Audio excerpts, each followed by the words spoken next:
तो hello everyone guys, आप सभी का एक बार फिर से स्वागत है गुरुजी कंप्यूटर क्लासेस यूट्यूब चैनल पे।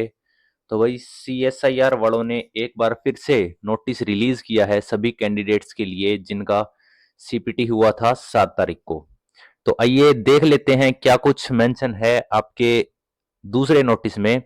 तो इसमें जो फर्स्ट पैराग्राफ है इसमें बताया गया है कि काफी बच्चों ने रिक्वेस्ट की, मेल्स की थी काफी बच्चों ने, जिनकी मेल आज काम कर गई है और सीएसआईआर को मजबूर किया कि उन्हें फिर से टेक्निकली थोड़ा डिटेल में जाके चीजों को देखना पड़ गया। फर्स्ट पैराग्राफ में बताया है कि काफी बच्चों ने अपील की लेटर के द्वारा, मेल के द्वारा। हमने 60 मिनट्स में कंप्लीट कर दिया था हमारा सीपीटी और हमारा लिस्ट में नाम नहीं है। तो इसके जवाब में हमें सेकंड पैराग्राफ में बताया गया है यहाँ पे कि हमने फर्दर चीजों को देखा और डिटेल्ड टेक्निकल एनालिसिस यहाँ पे की गई सीएसआईआर के द्वारा और पता लगाया गया कि 60 मिनट के टाइमलाइन में 2065 ऐसे कैंडिडेट है जिन्होंने अपना सीपीटी अपलोड कर दिया था 60 मिनट के टाइमलाइन के अंदर अंदर।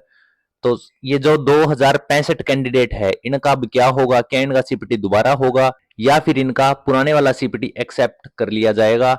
तो क्लियरली सीएसआईआर ने मेंशन कर दिया है कि जो 2065 कैंडिडेट है उनका नेम हमने दे दिया है एनेक्सर 2 में। एनेक्सर 2 क्या चीज है? ये जो आपकी एनेक्सर 1 एक लिस्ट आई थी उसमें करीबन थे 2-2,500 कैंडिडेट, वैसी ही आपकी एक और लिस्ट लॉन्च कर दी गई है एनेक्सर 2 जिसमें है 2065 कैंडिडेट और जो कि अब सेफ साइड है।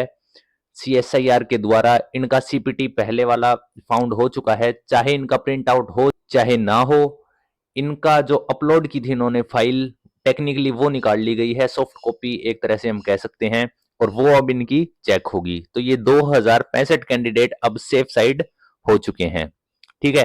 तीसरे पैराग्राफ में मेंशन किया गया है कि कुछ बच्चों ने रिक्वेस्ट की थी कि सर हमारा 31 तारीख को एग्जाम है, डेट्स क्लैश हो रही है एग्जाम की, प्लीज हमारा जो एग्जाम है वो चेंज की जाए, सीपीटी के एग्जाम की डेट चेंज की जाए। तो इसका क्या सॉल्यूशन किया है सीएसआईआर ने, ये हम आगे देखेंगे। पॉइंट नंबर 1 जो है अपना, इसमें क्या है? यही सेम बात है कि एनेक्सर 2 में हमने उन बच्चों की डिटेल्ड लिस्ट दी है जिनका 60 मिनट के अंदर सीपीटी अपलोड हो चुका था। ठीक है। फिर भी किसी बच्चे को अगर डाउट है तो पहले की तरह हम फिर से ओपन करेंगे जो इनकी साइट है सीएसआईआर की, और उसमें ये बच्चे फिर से री सीपीटी जो देना चाहता है वो डाल सकता है अपनी प्रेफरेंस, यस और नो चूज कर सकता है वहां से कि हमें फिर से सीपीटी देना है या नहीं देना। ये आपकी साइट कल सुबह 10 बजे ओपन हो जाएगी, 17 तारीख को 10 बजे, और ओपन रहेगी 20 तारीख को शाम को 5 बजे तक। ठीक है। तो ये डिसाइड अब आपको करना है कि सर हमारा एनेक्सर 2 में नेम है या नहीं है, एनेक्सर 1 में नेम है या नहीं है, तो हम फिर से सीपीटी दें या ना दें, ये डिसाइड आपको करना है। पहले भी मैंने बताया था सीपीटी सिर्फ आप दे के आए हैं, ना आपके पेरेंट्स वहां पे गए थे, ना कोई टीचर वहां पे गया था। तो ये अब आपको ही डिसाइड करना पड़ेगा कि हमें सीपीटी फिर से देना चाहिए या नहीं देना चाहिए। लेकिन काफी बच्चों के लिए राहत की बात है यहाँ पे, क्योंकि करीबन 2,500 बच्चे पहले पास कर दिए गए थे और 2,000 की लिस्ट इन्होंने अब दे दी है। तो ये बच्चे एक तरीके से सेफ साइड है। सीपीटी दोबारा देना या ना देना ये अलग चीज है, कॉन्फिडेंस लेवल बच्चों का बढ़ जाता है इससे कि हाँ पहले वाला हमारा सीपीटी ठीक हुआ था। ठीक है। इसके बाद बताया गया है कि बच्चों का एनेक्सर 1 में नेम दे दिया है, कई बच्चों का एनेक्सर 2 में दे दिया गया है। इसके बाद अगर किसी बच्चे का एनेक्सर 1 में भी नेम नहीं है, एनेक्सर 2 में भी नेम नहीं है, और वो रीसीपीटी के लिए अप्लाई भी नहीं करता, तो उसका क्या सॉल्यूशन होगा? तो इन्होंने मेंशन किया है कि अगर उन्होंने 60 मिनट के अंदर अंदर अगर सीट अपलोड कर दी है तो उनका चेक हो जाएगा सीपीटी, अदरवाइज इनका सीपीटी चेक नहीं होगा। टाइमलाइन यहाँ पे दी है सीएसआईआर ने 60 मिनट। अगर उस टाइम में इन बच्चों ने, चाहे आपका नेम हो चाहे ना हो, अगर आपने 60 मिनट में शीट्स अपलोड कर दी है तीनों, वर्ड, एक्सेल और पीपीटी की, तो आपकी सीपीटी चेक होगी, अदरवाइज आपकी सीपीटी चेक नहीं होगी। अब आगे चलते हैं पॉइंट नंबर 3 पे। पॉइंट नंबर 3 पे इन्होंने क्या मेंशन किया है?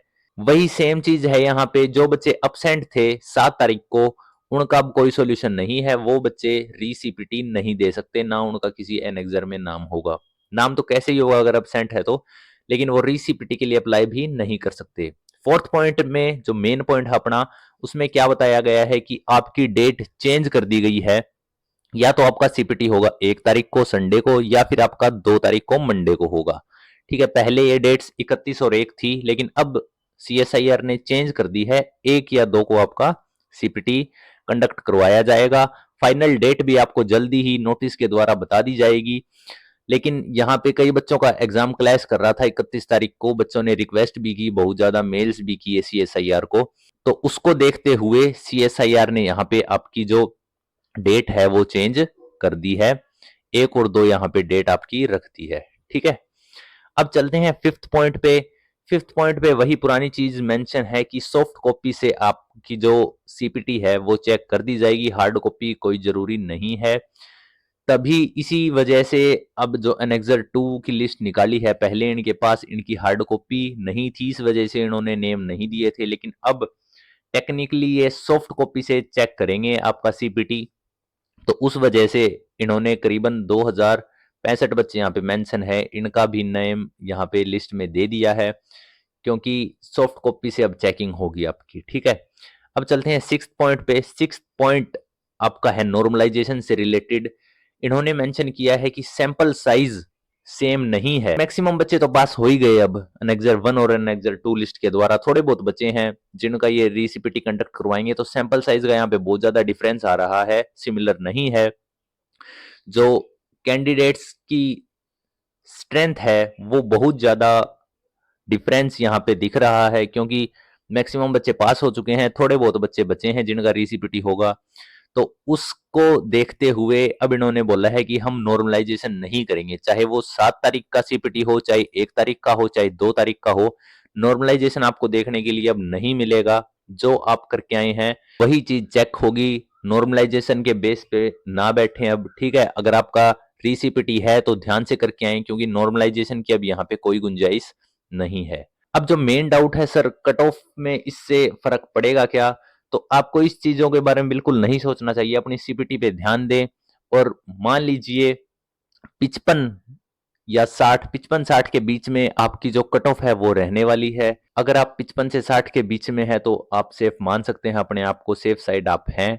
ठीक है, अगर इतने मार्क्स नहीं बन रहे तो आप रीसीपीटी दे सकते हैं, कोई दिक्कत वाली बात नहीं है। अच्छे तरीके से रीसीपीटी कंडक्ट करवाई जाएगी, क्योंकि आप देख ही रहे हैं सीएसआईआर कितना एक्टिव हो चुका है। चाहे आप कोर्ट केस से मान लीजिए या कैसे भी स्टूडेंट्स की रिक्वेस्ट से मान लीजिए, काफी यहाँ पे एक्टिव दिखाई दे रहा है सीएसआईआर। तो रीसीपीटी में ये दिक्कत नहीं आने देगा। और टेक्निकली भी सॉफ्टवेयर यहाँ पे अपडेट हुआ है, क्योंकि सॉफ्ट कॉपी अब चेक होगी तो ज्यादा दिक्कत नहीं आने वाली। अगर आपके मार्क्स कम बन रहे हैं तो आप रीसीपीटी जरूर दें। ठीक है, सेवंथ पॉइंट में वही चीज मेंशन है कि जो आपकी पुरानी सीपीटी थी 7 तारीख वाली, उसको डिस्पोज माना जाएगा, उसकी चेकिंग नहीं होगी। जो बच्चे इनके हैंडल पेन की साइट पे रीसीपीटी का ऑप्शन चूज करते हैं। ठीक है, तो ये था आपका सीएसआईआर की तरफ से नोटिस। कट ऑफ की अगर हम बात करें तो यही 55-60 के बीच में आप मान के चलिए। अगर आपकी तैयारी नहीं है, अगर आप सीपीटी की तैयारी करना चाहते हैं तो आप जुड़ सकते हैं गुरुजी सीपीटी कोर्स के साथ, जहां पे सीएसआईआर सीपीटी की काफी अच्छे तरीके से बच्चों की तैयारी हो रही है। यहाँ पे 500 प्राइस रहेगा। जो बच्चे अभी ज्वाइन करेंगे सीपीटी को, आप टेलीग्राम हैंडल पे इसकी इंक्वायरी ले सकते हैं, @गुरुजी हेल्पलाइन पे आप मैसेज ड्रॉप कीजिए, हमारी टीम आपको रिप्लाई देगी। ये देखिए, ये हमारा प्रीमियम ग्रुप है सीएसआईआर सीपीटी से रिलेटेड। यहाँ पे हम डेली टेस्ट डालते हैं, काफी अच्छे तरीके से बच्चों की यहाँ पे तैयारी चल रही है। आप भी जुड़ सकते हैं इस कोर्स के साथ, ज्वाइन कीजिए। सीएसआईआर सीपीटी टेस्ट गुरुजी हेल्पलाइन पे आप मैसेज कीजिए। Thank you everyone.